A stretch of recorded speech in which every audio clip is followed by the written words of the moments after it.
A brand without personality is easy to forget. And this is something I see very often. Tech companies have amazing products, smart teams, and a lot of potential, but brands feel too generic or serious or similar to everyone else. The problem is not only visual, it affects how people understand you and how will remember you, and how much they will trust you. I'm Gaby Corral. I am founder and creative director of Tukuna Studio. We specialize in startups and tech companies, and today I want to share with you 3 exercises to define your brand personality. But before we start with the exercise, maybe some of you are wondering, what is brand personality? Think about it like human personality. In the same way a person can feel friendly, elegant, adventurous, serious, calm, or creative, a company can also have a personality. Brand personality helps us define the character of the brand. In a strategic branding process, this is usually something we work in a workshop before designing the visual identity. It helps us to make better decisions about how the brand should speak, behave, look, and connect with people. Because before choosing colors, typography, shapes, photography, or even the tone of voice, we need to understand who the brand is. Let me show you some examples we all know. When you look at Red Bull, what comes to your mind? Probably something like energy, adventure, adrenaline, risk, boldness, action, or extreme sports. Red Bull doesn't feel calm or traditional. It feels active, daring, young, and intense.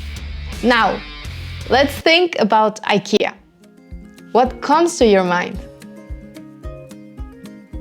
Maybe home, family, simplicity, affordability, functionality, do-it-yourself, and everyday life.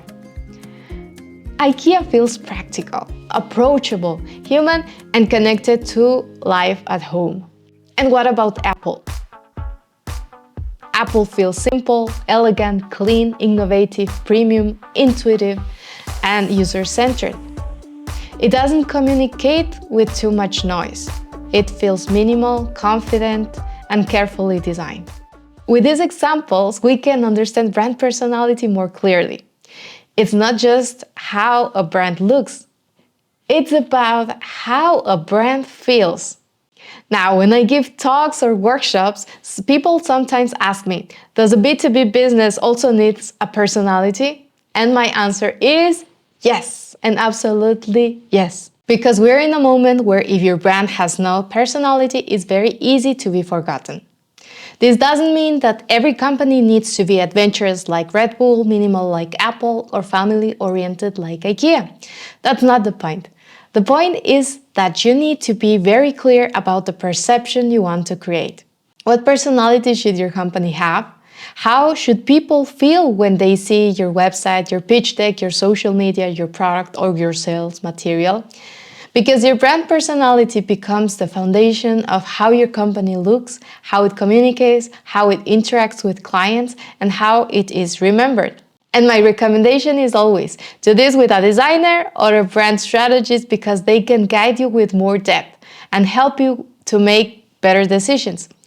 But if you want to clarify your ideas or you're not ready to invest yet, these are 3 exercises that can give you a very good starting point. The first exercise is using brand archetypes. Brand archetypes are inspired by Carl Jung's archetype and were later applied to branding by authors like Margaret Mark and Carol S. Pearson. You've probably seen this before: the ruler, the creator, the innocent, the sage, the explorer, the hero. The idea here is simple: which personality best represents your company? Are you more creative, more human, more playful, more visionary?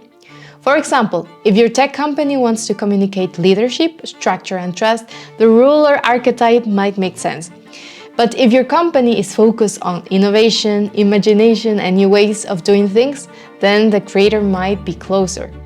You don't need to choose only one. Sometimes one main archetype and another secondary archetype can help you define your direction.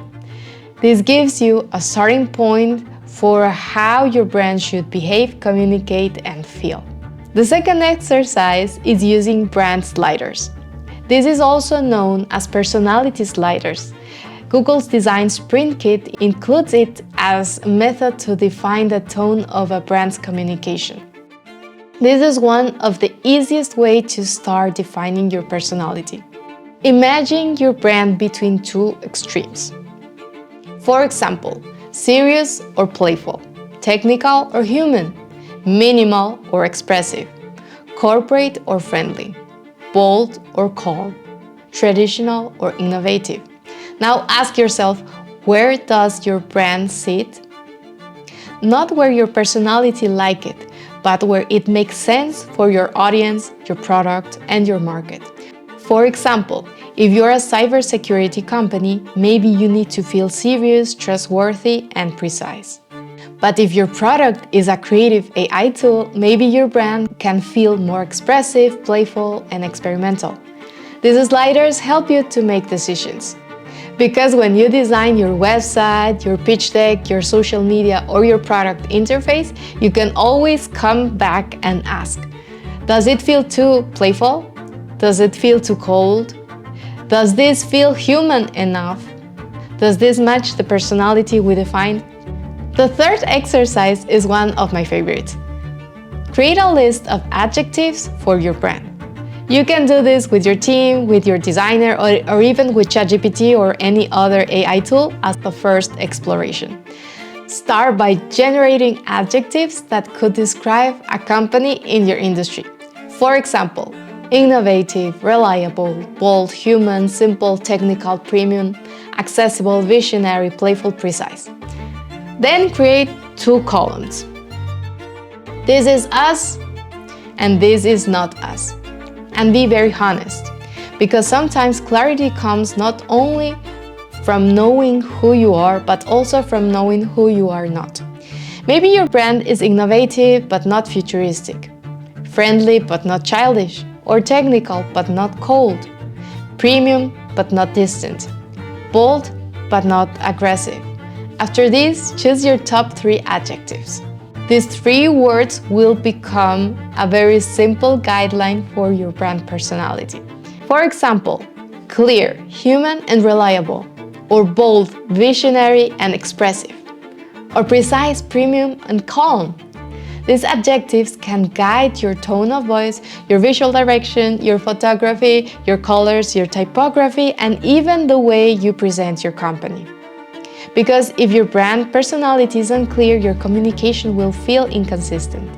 Your website may say one thing, your pitch deck another, your social media something completely different. And this is where many tech companies lose trust without realizing it. But once your personality is clear, design becomes much easier. You're not choosing colors just because they look nice. You're not choosing typography only because it's trendy. You're not writing copy without direction. You are making decisions based on who your brand is and how you want people to feel when they interact with it. So, to summarize, before creating your brand identity, try these 3 exercises. First, explore your brand archetype. Second, define your brand sliders. And third, choose the adjectives that describe who you are and who you are not. You can also just choose one exercise if you're looking for a first exploration. This will not replace a full brand strategy, but it will give you a much clearer foundation. And clarity is always the first step. Clarity first, then design. If you need professional support defining your brand strategy and personality, I can help you with that. And if you need to translate that strategy into a clear professional brand identity, my team at Tukuna and I can help you to bring it to life. I hope this video was helpful, and I will be very happy to answer any question you might have in the process. See you in the next video!